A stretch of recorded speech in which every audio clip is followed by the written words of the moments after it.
It's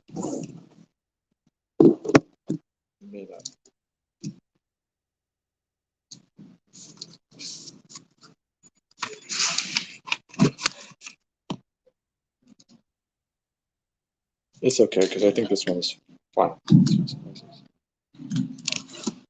So even if we can't use it, we have this one.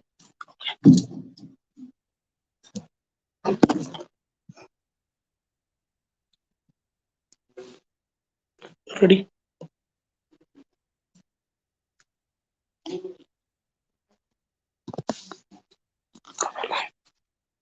بسم الله الرحمن الرحيم الحمد لله رب العالمين والصلاة والسلام على سيدنا محمد وعلى آله وصحبه أجمعين. الحمد لله رب العالمين. Inshallah, welcome to again Mihrab's Sacred Knowledge class in ICOB, the book A Treasury of Hadith by Imam Nawawi rahimahullah ta'ala, and the sharh is by Sheikh Ibn Daqiq al-Eid ta'ala. So we are on page 119, alhamdulillah, on the hadith of what makes one enter paradise. And this is a nice hadith, mashallah, that's a little bit longer, so I have a little bit of an explanation, but we'll get to that, inshallah. So he says in the Arabic, عن معاذ ibn Jabal رضي الله عنه قال قلت يا رسول الله أخبرني بعمل يدخلني الجنة ويبعدني من النار. قال لقد سألت عن عظيم وإنه ليسير على من يسره الله عليه.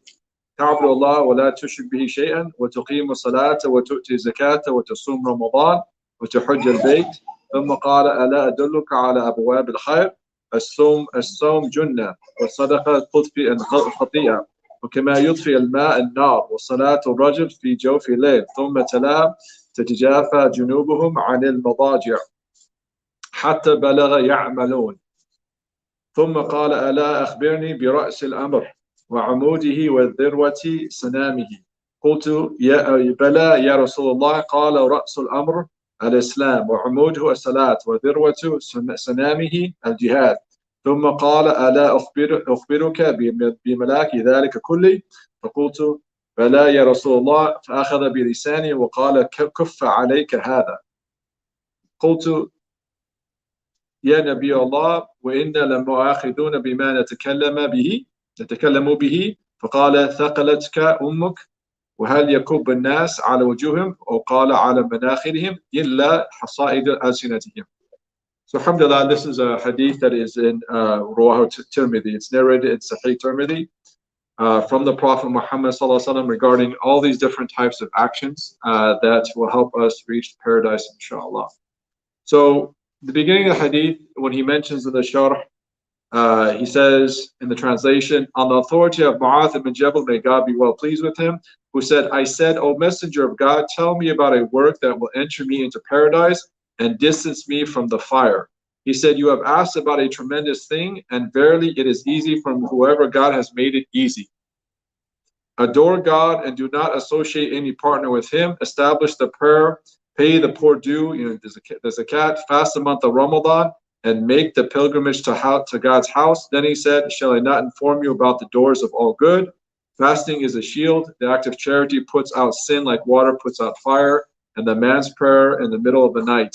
Then he recited the words of God. Their sides shun their couches as they call on their Lord in fear and hope. And they expend of what we have provided them. No soul knows what comfort is laid up for them secretly, as a recompense for that they were doing. Then he said, shall I not inform you about the matter's apex, the buttress and summit? I said, yes, indeed, O Messenger of God. He said, the apex of the matter is Islam, its buttress is the prayer, and the summit is jihad. Then he said, shall I not inform you about the essential prerequisites of all of that? I said, yes, indeed, O Messenger of God. He grabbed his tongue and said, hold this back. I said, are we taken to task for what we say? He said, may your mother be bereft of you, or people thrown into their faces? Or he said, their nostrils into the fire, except for what their tongues have reaped. This is narrated again in Tirmidhi. So alhamdulillah, getting into the sharh of this hadith, mashallah, which has a lot of different actions of worship in terms of entering paradise. So he says in the beginning, he's saying, you have asked about a tremendous thing, and verily it is easy from wherever God has made it easy. If Allah gives you tawfiq and gives you success in something, then that action, that deed becomes easy for you. And remember that if Allah subhanahu wa ta'ala accepts something, even if it's considered small in the eyes of people, or just a small, easy thing, it is something considered great with Allah. But even if you do something that is great in your mind or something big, but Allah does not accept it, then it is small. In fact, it is nothing. It is all about Allah accepting our actions and our deeds and our acts of worship. As we said, one of my teachers, he said that all your actions, your deeds are zeros. So 0, 0, 0, 0, 0, 0, 0. And your ikhlas, your sincerity for the sake of Allah is the number 1. So if you can imagine, you have 1 million, 1 billion, 1 trillion. Without that 1, you have nothing. It's just 0. But the 1 that you have for Allah's sake makes it a bigger number, worth something of value, something that benefits you in the akhirah. So keep that in mind. We said that's why your actions are weighed on the scale of good deeds, not counted, because it's more about quality over quantity. It's not how many actions you did, as much as it is the quality of action you did. How sincere, how pure was your iman? Was it only Allah for Allah's sake? And if that's the case, it's weighted heavier. And thus, one action that's weighted heavier can be worth more than a lot of actions that are weighted light. So that's another important way. That's another important thing to remember on the Day of Judgment. So he says, means that for whom God has given success to be guided and then directed to worship Him sincerely without associating anyone or anything with Him. Then he said, establish the prayer. Of course, the 5 daily prayers we know, which are the fard, the only obligations. And then the Hanafi madhab says witr is wajib. The Shafis, the Malikis, and the Hanbalis do not consider witr to be wajib. It's not obligatory. There's only 5 daily prayers, but the Hanafis will say witr is wajib. They don't say it's fard, like the other 5 daily prayers, but they say it is an obligation, that if one consistently neglects it or leaves it, it is a sin. But for the other 3 madhabs, it is not a sin to leave the Salat al-Witr, although it is a sunnah muakkad. It's one of the greatest, most emphasized sunnahs in the daily prayers, or in the sunnah prayers. In the Shafi madhab, the top sunnah muakkadah, the top sunnah prayer is the 2 Eid prayers. And then the Hanafis say that those are also wajib. So there's a difference of opinion. The Hanafis consider Eid prayers to be wajib, and the Shafis consider them to be sunnah muakkadat. They are emphasized sunnahs. And then the Shafis will say that after the 2 Eid prayers, the greatest sunnah after those 2, Eid al-Fitr, Eid al-Adha, is witr prayer. But all of them are sunnah. Okay? And the only thing that's obligatory is 5 daily prayers every day. Fajr, Dhuhr, Asr, Maghrib, Isha. But the Hanafis will say witr is wajib, and the 2 Eid prayers are both wajib. Okay? So he says, then he said, establish a prayer, i.e. perform it in the most perfect manner. Keep in mind that the salat itself, you only get reward for what you're conscious and aware of in your salat. Sometimes we're praying and we're thinking about things like to do at home or at work, or what I got to go to the store, I got to get this done, whatever it is. If you are not focusing on your salat when you're in your salat and concentrating on it, you don't get reward for that portion. Like no reward. You get reward, of course, for praying. You don't have to make it up if you had wudu. You don't have to make it up if your prayer is correct. But if you are not conscious and aware and presence of heart in your salat, then that portion of that salat you're doing does not have any reward associated. So it's possible that somebody prays an entire prayer and gets no reward for it. They still don't have to make it up because it was done correctly, but they don't get any reward. And where do we get that from? A hadith of the Prophet Muhammad sallallahu alaihi wasallam. He says, "Laysa fi salat al-mar illa ma akala minha." A person doesn't have in their prayer except that which they're conscious of. So you have to be aware, conscious, and presence of heart. What does that mean? It means that you are focusing on the things you're supposed to be saying and doing when you're supposed to be saying and doing them. So when you're in qiyam, when you're standing, you're focusing on the qira'ah, the recitation of Quran. What does it mean? Reflect upon its wisdoms, its secrets, its depths. And then also if you're in ruku', you're doing your dhikr in ruku'. If you're in sujood, you're doing your dhikr in sujood, your tahiyyat, whatever part of salat you're in, to focus on that part when you're in it and try to understand what you're saying and reflect on that. That is what's meant by presence of heart. And you only get the reward of your salat according to the presence of heart in your salat. And so that's important because we couldn't be praying 5 times a day and getting the reward of 2 or 3, or 50% of each one, right? So we want to make sure we try to get 100% of that. That's one of the reasons the ulama mentioned there are sunnah salats. Why are there sunnah salats? To make up for the loss in our fard salat. So the deficiencies in our obligatory salats are made up by the sunnah prayers themselves. Okay. So he says, and then he mentioned the prescriptions of Islam, the poor due, meaning the zakat, the fasting, and the pilgrimage. These are all obligations, pillars of Islam. After which he said, shall I not inform you about shall I not inform you about the doors of all good? Which is interesting because, the Prophet Muhammad sallallahu many times, he would entice the Sahaba to ask things, or he would strike curiosity. How would he do that? Shall I not inform you the doors of all good? Of course, we want to know. Tell us, Ya Rasulullah, right? He didn't always just start off with, hey, the doors of all good are this.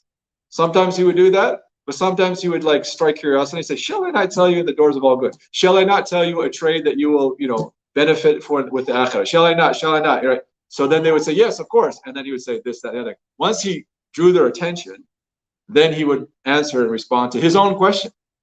And you see this methodology even in the books like Imam Ghazali, rahimahullah.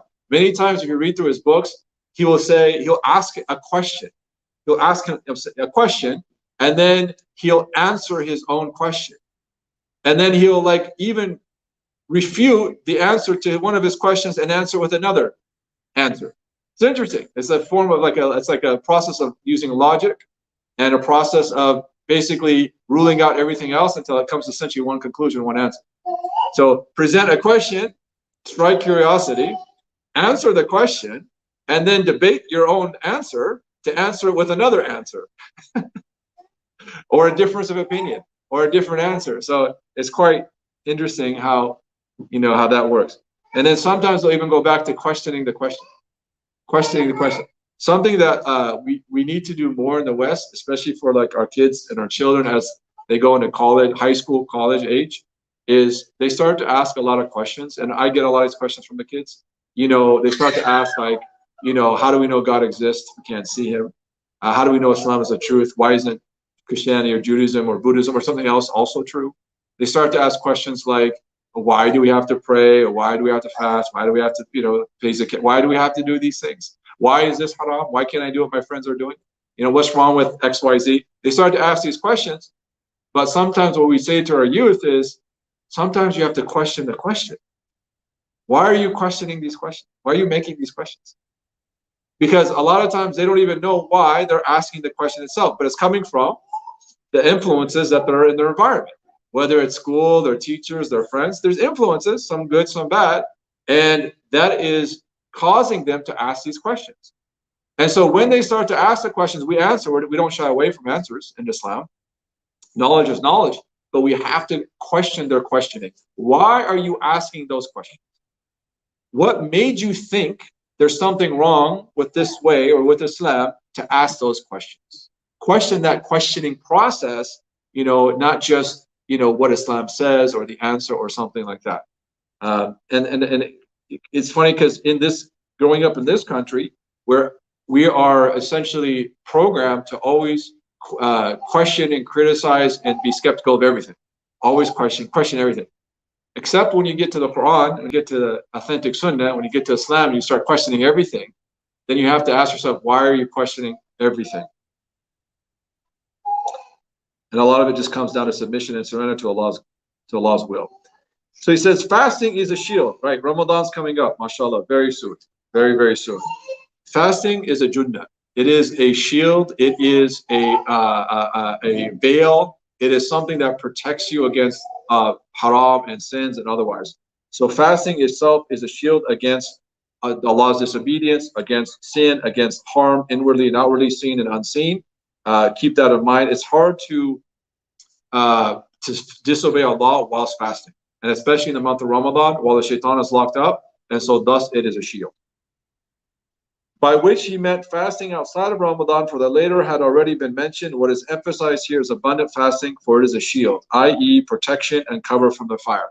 So if you fast outside Ramadan, it is a protection against the fire itself, and it is also a cover from the fire. So keep that in mind. And for example, if you fast the entire month of Ramadan, inshallah, for Allah's sake, and the Prophet Muhammad sallallahu alaihi wasallam, he says, "Men sama Ramadan imanan wa ihtisaban, ghufira ma taqaddama min dhanbi." Okay, whoever fasts the entire month of Ramadan, imanan and ihsan, ihtisaban. Imanan means solely for the sake of Allah, out of pure faith. Ihtisaban means you expect the reward from Allah. Not from anyone else, not for anyone else, but from Allah. That's ihtisab. If you do these two things, then all your previous sins are forgiven. All the minor sins that passed, that occurred before Ramadan are all forgiven. Now, if you fast the month of Ramadan and you just add 6 more days, called the 6 days of Shawwal. And there's a khilaf on this issue. The Shafi say the sunnah is to do them right after Eid. Imagine that, right? Eid, 6 days. It's best because your body's already habituated to fasting.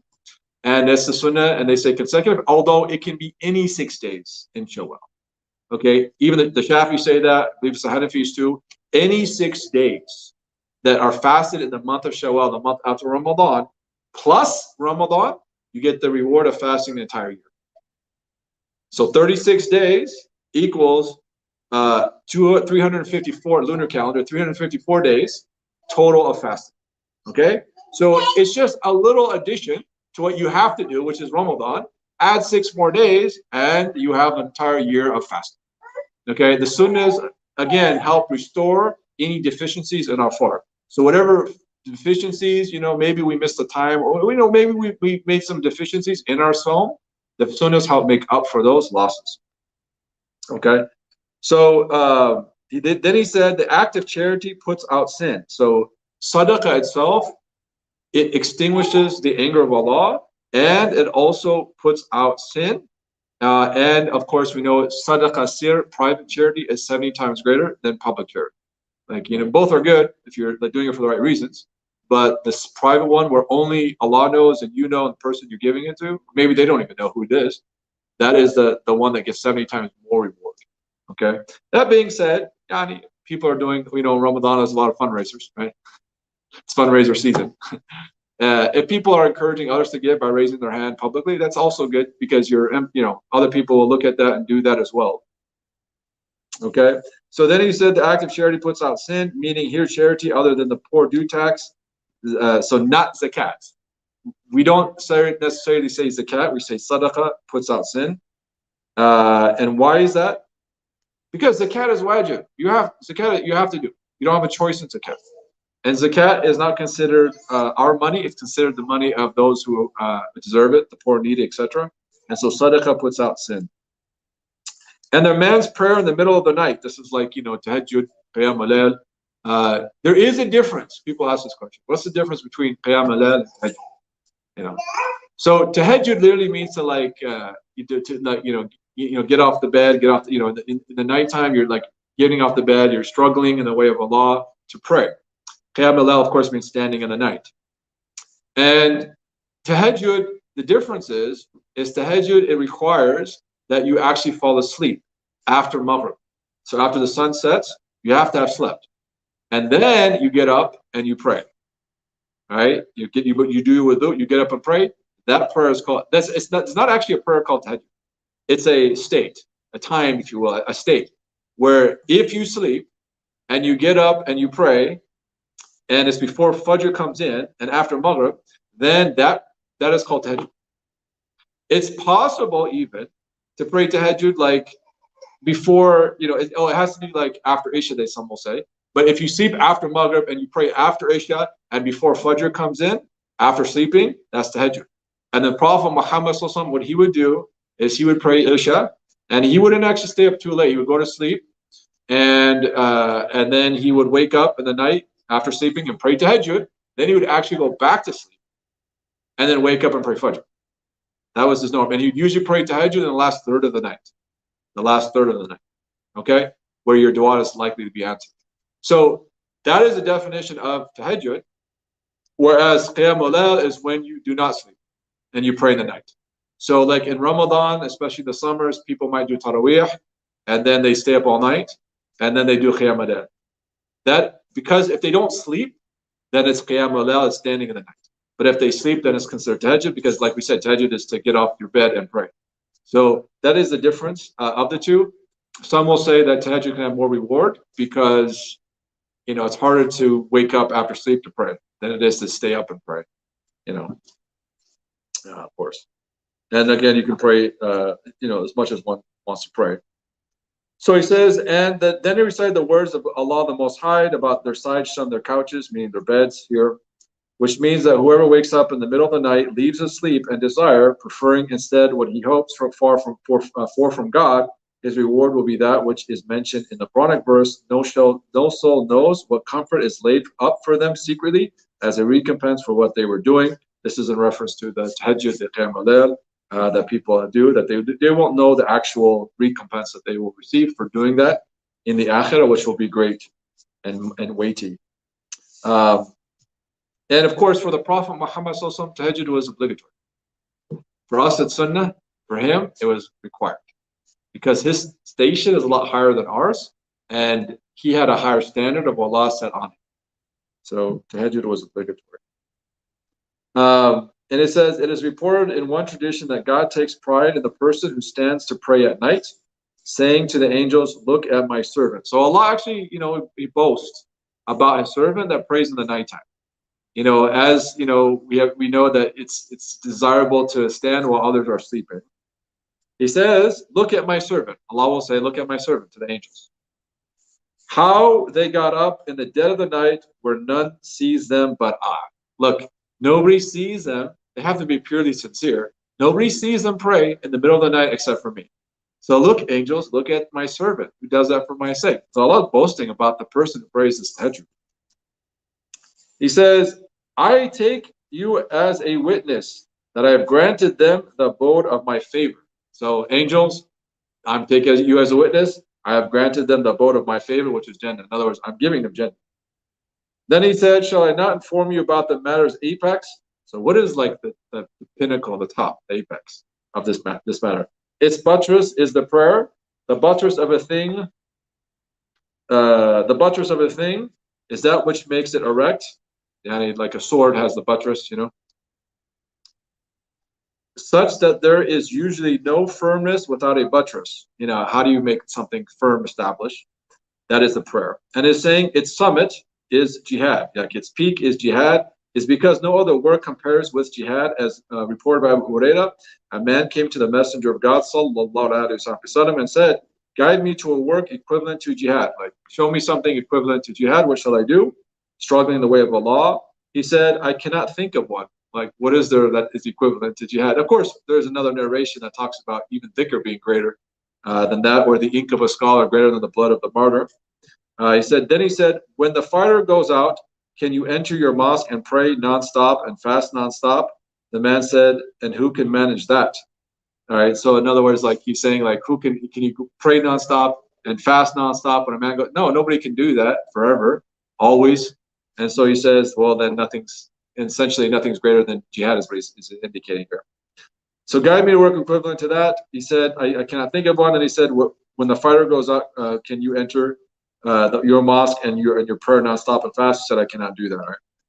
So he's saying, shall I not inform you of the essential prerequisite of all of that? So what is the essential prerequisite of everything we just talked about? I said, yes, indeed, O Messenger of Allah. He grabbed his tongue and said, hold this back. Like, what is the quintessential, or what is the essence of everything we just talked about? And he said, yes, what is it, Ya Rasulullah? He says, hold this back. And he grabbed his tongue. That is the thing that gets us all into trouble.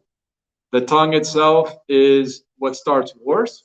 The tongue itself is what causes divorces. The tongue itself is what separates between siblings and parents and children, and causes damage and harm to relationships. The tongue itself is what ends up leading to the death or murder of people. It's serious. The tongue, it's such a small piece of flesh in our body, but it causes so much harm. In fact, the Arabs, they say, "Al-lisan ahad min as-sayf."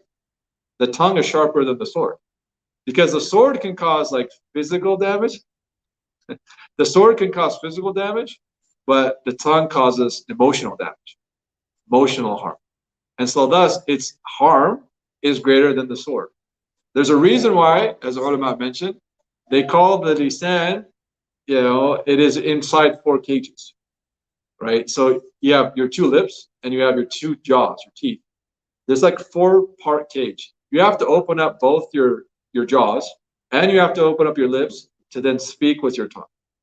So Imam Ghazali talks about how you should really think carefully before you open up your cages to let the lisan, which some call the thu'ban. The thu'ban is a snake. Don't let your lisan be a thu'ban.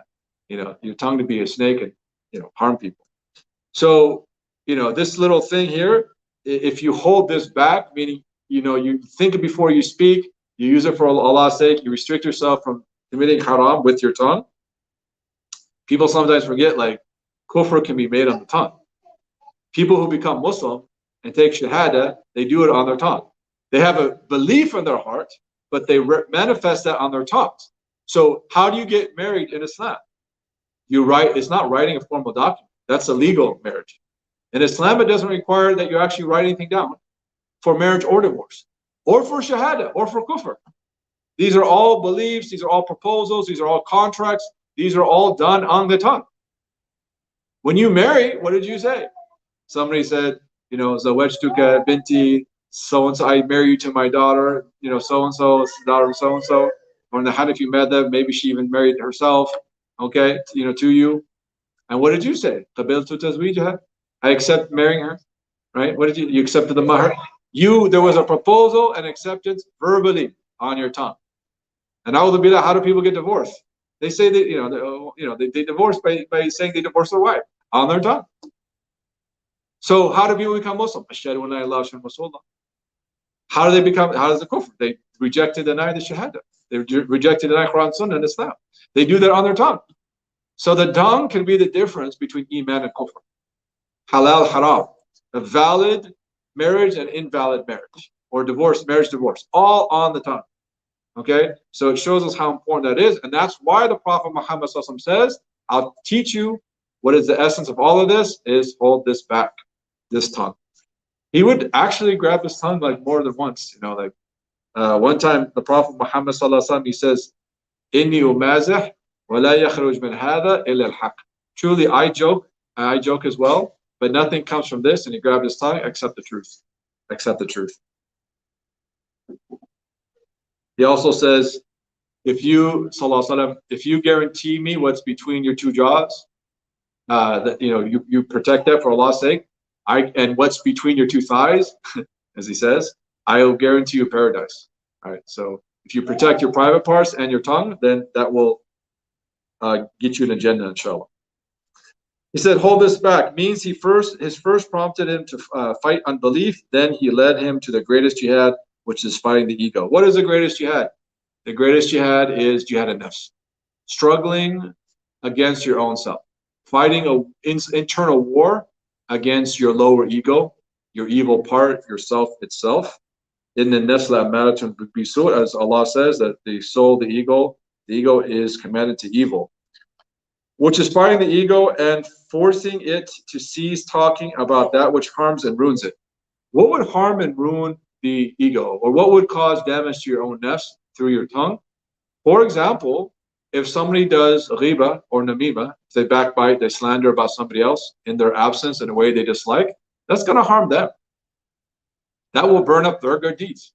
So you don't actually harm other people by doing ghiba. People think like, I'm going to get back at them, I'm going to do ghiba. You actually end up harming yourself.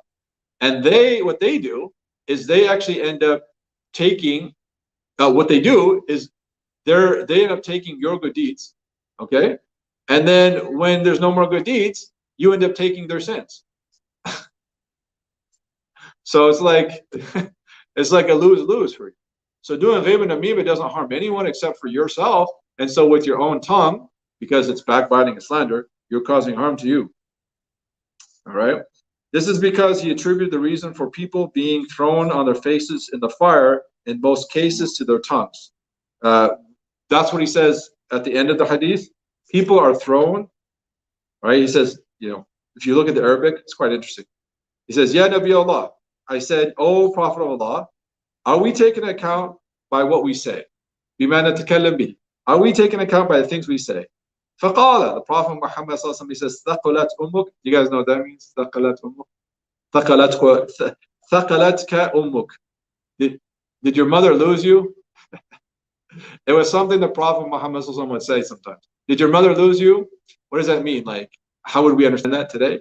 Like, are you lost? Have you gone insane? Are you is your mind gone? Like, if a mother like loses her child, like she goes hysterical. Right?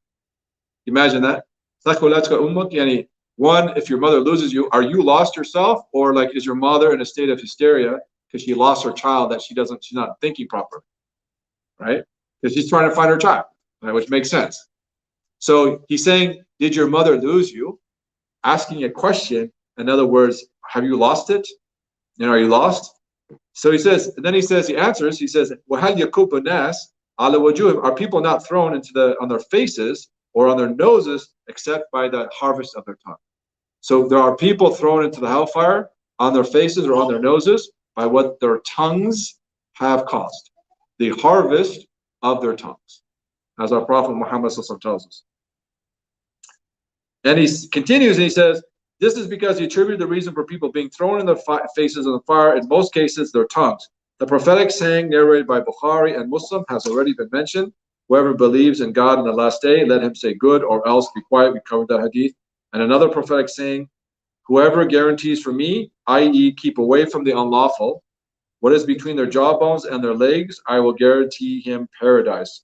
I will guarantee for him paradise if we protect our privates and our tongues, and we do so for the sake of Allah subhanahu wa ta'ala, then inshallah it will be a means of us entering paradise. But keep in mind, it is also the tongue that can be a means for people entering hellfire. The Prophet Muhammad tells us that a person will say one word disliked by Allah, and it will cause them to fall 70 years into the hellfire. 70 years into the hellfire, the pit of hellfire, by one word they say displeasing or disliked to Allah.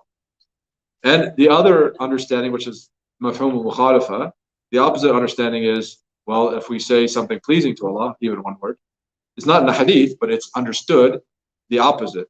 We say one word pleasing to Allah, it'll be the means for us to ascend 70 years in Jannah, inshallah. So may Allah make us of the people of Jannah, the people of paradise, inshallah, prepare for Ramadan. Inshallah, we finish the hadith and the explanation, and then inshallah we get ready. Keep in mind for the first night of Ramadan, which, inshallah, depending if somebody goes by local moon sighting and whatnot, but the first night of Ramadan, I think could be Friday.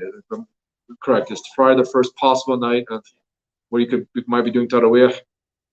Keep in mind that night, Allah gazes at His creation, at His servants, and the Muslims, He gazes at them, and whoever He gazes at, He will never punish them again. So that is based on a hadith, and that is really important for us.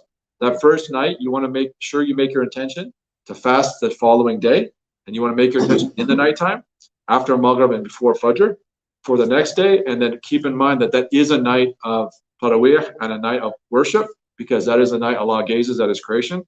And inshallah, if He gazes at us, He will never punish us afterwards.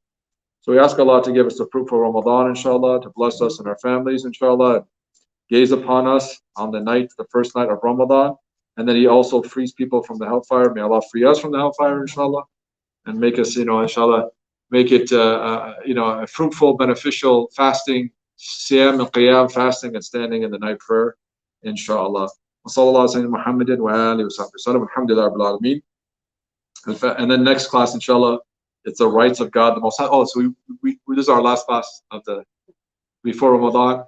So the schedule is, inshallah, we won't obviously have class next week because it's Ramadan. And then, inshallah, after Ramadan, inshallah, God willing, we will try to start up again. I'm not sure when Ramadan ends, but, maybe the Wednesday after or something, or a week later, we'll try to start up in the month of May and do maybe 3 or 4 classes, whatever we can fit in. And then, inshallah, June is summer break, and that's when, I take off too, inshallah. So, jazakallah khair, barakallahu feekum. And that is the schedule, inshallah, and the plan for next Ramadan. It's been fun. We started last year online, and now we continued in person. Inshallah, we'll continue after Ramadan, and inshallah, we'll get a chance to finish all these hadiths, inshallah. الفاتحة دون الله يزكى منا في حسن مقول وستعليم وتعلم له سيدنا تقبل من محمد صلى الله عليه وسلم وشيخنا وتقبل علينا الفاتحة بسم الله الرحمن الرحيم. لكن هم غير نصائح لدى صراط الإنسان قال المطلق رحمة الله آمين. سبحانك اللهم وبحمدك أشهد أن لا إله إلا أنت أستغفرك وأتوب إليك. جزاك الله خير. السلام عليكم ورحمة الله وبركاته.